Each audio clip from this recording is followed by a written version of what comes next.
আজকের এই ইফতার মাহফিলের সভাপতি, উত্তরার ব্যবসায়ী সমিতির বিপ্লবী সভাপতি, আমাদের রাজনীতিক দক্ষিণখান থানা বিএনপির বিপ্লবী আহ্বায়ক, যিনি গতবার সেখান থেকে নির্বাচন করেছিলেন, এবারও নির্বাচন করবেন, আমার সেই প্রিয় নেতা হেলাল তালুকদার বক্তব্য নিয়ে আসছেন। আমাদের প্রাণ প্রিয় নেতা 18 আসনের আমাদের প্রিয় নেতা, যাকে 12 তারিখে আপনারা জীবন বাজি রেখে নির্বাচিত করে আমাদের 18 আসনের পক্ষ থেকে সংসদে পাঠিয়েছেন, সেই আমাদের প্রাণ প্রিয় নেতা, সুখ দুঃখের সাথী এম জাহাঙ্গীর হোসেন এখন আপনাদের সামনে বক্তব্য নিয়ে আসছে। বিসমিল্লাহির রহমানির রহিম।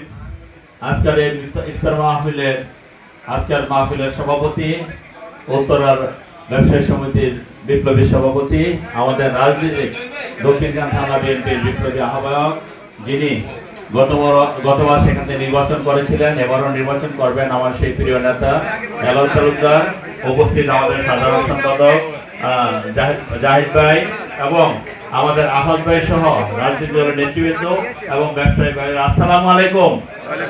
আমি আসলে আমি কৃতজ্ঞতা জানাই যে আমাকে আপনারা নির্বাচিত করেছেন, আল্লাহ রাব্বুল আলামিনের শুকরিয়া জানাই।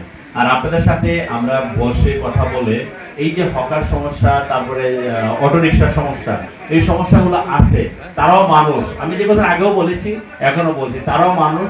তাদের সাথে কথা বলবো, আপনাদের সাথে কথা বলবো, একটি যৌক্তিক সমাধান আমরা করব। পাশাপাশি এটাও ঠিক, আপনাদের মার্কেটের পাশে যেভাবে দোকান নিয়ে বসে থাকে সেটা অনেক দৃষ্টিকোণের সমস্যা। আমি নিজেও সেদিন এই রাস্তায় আসতে পারিনি, এটা বাস্তব, এটা আমি বুঝি।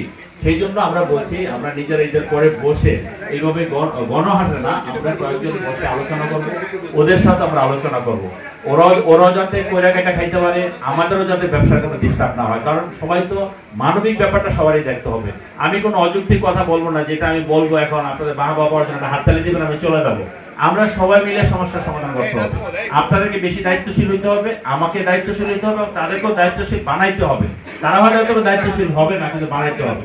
এর আলাপ আলোচনা করে প্রয়োজনে আমরা প্রশাসনের লোকজন রাখবো, রেখে আলোচনা করে আমরা ইনশাআল্লাহ ঈদের পরপর যখন বন্ধ থাকবে এই সময় আপনাদের সাথে আলোচনা করে এটাকে একটা যৌক্তিক সমাধান আমরা যাবো। আমরা এমন কাজ করবো, সাপও মরবে, লাঠিও ভাঙবে না। ঠিক আছে ভাই?